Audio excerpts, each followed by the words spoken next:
ಓಂ ಗುರುಭ್ಯೋ ನಮಃ. ಎಲ್ಲ ನನ್ನ ಜ್ಯೋತಿಷ್ಯ ಬಾಂಧವರಿಗೂ ಈ ಜ್ಯೋತಿಷ್ಯ ಜ್ಞಾನವಾಣಿಯ ಈ ಚಾನಲ್ ಮುಖಾಂತರ ವಂದನೆಗಳನ್ನ ಹೇಳ್ತೀನಿ. ಇವತ್ತು ಲೈಫ್ ಲಾಂಗ್ ಮನಿ ಸ್ಟ್ರಗಲ್ ಅಂದ್ರೆ ಅವ್ರಿಗೆ ಯಾವಾಗೂ ಆರ್ಥಿಕ ಪರಿಸ್ಥಿತಿ ತುಂಬಾ ತುಂಬಾ ಹೀನಾಯವಾಗಿದೆ ಅಂತ ನಾವು ನೋಡಕ್ ಹೋದಾಗ ಯಾವಾಗೂ ಅವ್ರಿಗೆ ದುಡ್ಡು ದುಡ್ಡು ಅಂತ ಇರುತ್ತೆ. ಏನೇ ಕಷ್ಟಪಟ್ರು ಅದರಿಂದ ಅವ್ರಿಗೆ ಏನು ಉನ್ನತಿನೂ ಇರಲ್ಲ. ಯಾವಾಗೂ ಸಾಲದಲ್ಲೇ ಇರ್ತಾರೆ. ಮನಿ ಸ್ಟ್ರಗಲ್ ಅವ್ರಿಗೆ ಯಾವಾಗೂ ಇರುತ್ತೆ. ಆ ಯೋಗ ನಾವು ಯಾವ ರೀತಿ ನೋಡ್ಬೇಕು ಅಂತಂದಾಗ ಇಲ್ಲಿ ನಾವು ಜಾತಕದಲ್ಲಿ ನೋಡ್ಬೋದು. ಒಂದು ಕುಂಡ್ಲಿ ನಾನು ಬರ್ದಿಟ್ಟಿದ್ದೀನಿ. ಈ ಕುಂಡ್ಲಿಲಿ ನೋಡಿ, ಇದು ಮೀನ ಲಗ್ನ ಅಂತ ಮಾಡ್ಕೊಂಡಿದ್ದೀನಿ. ಮೀನ ಲಗ್ನದಲ್ಲಿ ಎರಡನೇ ಮನೆ ಅಧಿಪತಿ ಕುಜ ಆಗ್ತಾನೆ. ಅವನು ಎರಡನೇ ಮನೆ ಅಧಿಪತಿ ಕುಜ ನೀಚನಾಗಿದ್ದಾನೆ. ನೋಡಿ, ಎರಡನೇ ಮನೆ ಅಧಿಪತಿ ನೀಚನಾಗಬಾರ್ದು. ಇನ್ನೊಂದು ಗ್ರಹ ಯುದ್ಧ ಅಂತ ಹೇಳ್ತೀವಿ.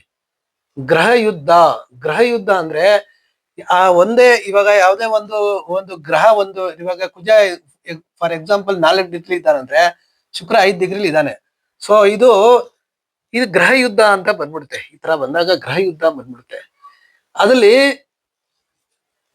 ಕಡಿಮೆ ಯಾವ್ದು ಇರುತ್ತೋ ಅದಕ್ಕಿಂತ ನೆಕ್ಸ್ಟ್ ಯಾವ ಗ್ರಹ ಇರುತ್ತೋ ಆ ಗ್ರಹ ಗೆಲ್ಲುತ್ತೆ ಗ್ರಹ ಯುದ್ಧದಲ್ಲಿ.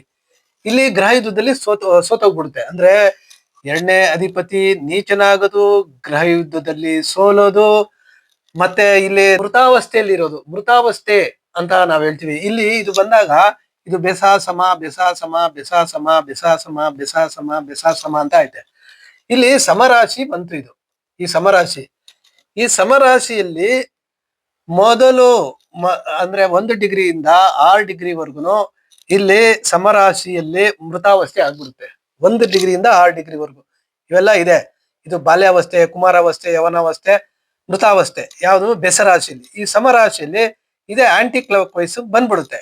ಈ ರೀತಿ ಇದ್ದಾಗ ಗ್ರಹ ಯುದ್ಧದಲ್ಲೂ ಸೋತು ಮತ್ತೆ ಆ ಮೃತಾವಸ್ಥೆಯಲ್ಲಿದ್ದು ನೀಚನಾಗಿದ್ದಲ್ಲಿ ಅವ್ರಿಗೆ ಲೈಫ್ ಲಾಂಗ್ ಮನಿ ಸ್ಟ್ರಗಲ್ ಇರುತ್ತೆ ಅಂತ ನಾವು ಹೇಳ್ಬೋದು. ಇನ್ನೊಂದು ಕಂಡೀಷನ್ ನೋಡೋಣ. ಇನ್ನೊಂದು ಕಂಡೀಷನ್ ಏನಪ್ಪಾ ಅಂದ್ರೆ ಯಾವುದೇ ಲಗ್ನ ಇರ್ಬೋದು. ಯಾವುದೇ ಲಗ್ನ ಇರಬಹುದು.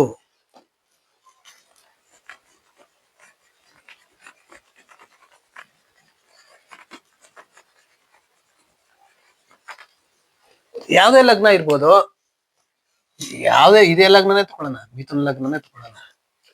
ದ್ವಿತೀಯಾಧಿಪತಿ 6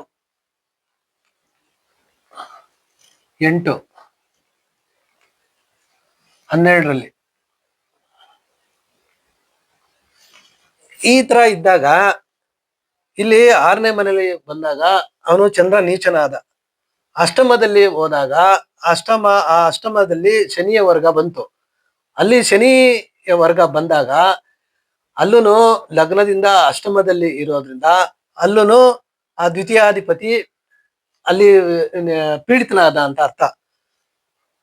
ಮತ್ತೆ 12ನೇ ಮನೇಲಿ ಬಂದಾಗುನು ಆ ಚಂದ್ರ ಶುಕ್ರನ ಮನೇಲಿ ಬಂದ, ಅದನ್ನು ಅವನ್ಗೆ ಶತ್ರುಕ್ ಸ್ಥಾನ, ಇದು ಶತ್ರುಕ್ ಸ್ಥಾನ, ಇದು ಬಂದು ಒಂದು ಮಿತ್ರ ಸ್ಥಾನ. ಆದ್ರೂ ಇಲ್ಲಿ ಬಂದ್ಬಿಟ್ಟು ನೀಚನಾಗೋಗ್ಬಿಟ್ಟ.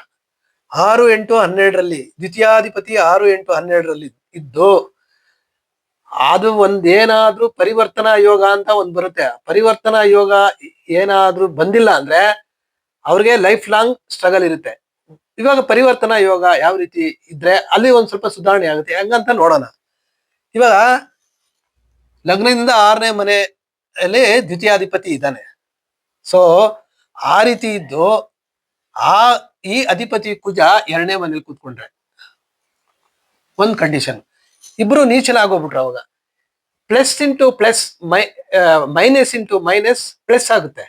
ಸೊ ಅವಾಗ ಅಲ್ಲಿ ಏನಪ್ಪಾ ಆಗುತ್ತೆ ಅಂದ್ರೆ ಷಷ್ಠಾಧಿಪತಿ ದ್ವಿತೀಯದಲ್ಲಿ, ದ್ವಿತೀಯಾಧಿಪತಿ ಷಷ್ಠದಲ್ಲಿ ಬಂದಾಗನು ಅವ್ರಿಗೆ ಹಣದ ಮುಗ್ಗಟ್ಟು ಇರಲ್ಲ. ಅವಾಗ ಪರಿವರ್ತನಾ ಯೋಗ ಇದ್ರೆ ಸರಿ. ಇವಾಗ ಈ ಒಂದು ಕಂಡೀಷನ್ ಇದಕ್ ಬಂತು. ಇದಕ್ಕೂ ನೋಡೋಣ, ಎಲ್ಲದಕ್ಕೂ 3ಕ್ಕೂ ನೋಡೋಣ. ಲಗ್ನ ಯಾವ್ದಾನ ಇರ್ಲಿ, ನಾನು ಒಂದು ಲಗ್ನ ತೋರಿಸಿದ್ದೀನಿ. ಇವಾಗ ಅಷ್ಟಮಕ್ಕೆ ನೋಡೋಣ. ಅಷ್ಟಮದಲ್ಲಿ ಚಂದ್ರ ಇದ್ದಾನೆ. ಅಷ್ಟಮಾಧಿಪತಿ ಶನಿ ದ್ವಿತೀಯದಲ್ಲಿ ಇರೋದು, ಇದು 2ನೇದು. ಈ ರೀತಿ ಬಂದಾಗನು ಅವ್ರಿಗೆ ಹಣದ ಮುಗ್ಗಟ್ಟು ಇರಲ್ಲ. ಆಮೇಲೆ ಇನ್ನೊಂದು ಮೂರನೇ ಕಂಡೀಷನ್ ನೋಡೋಣ.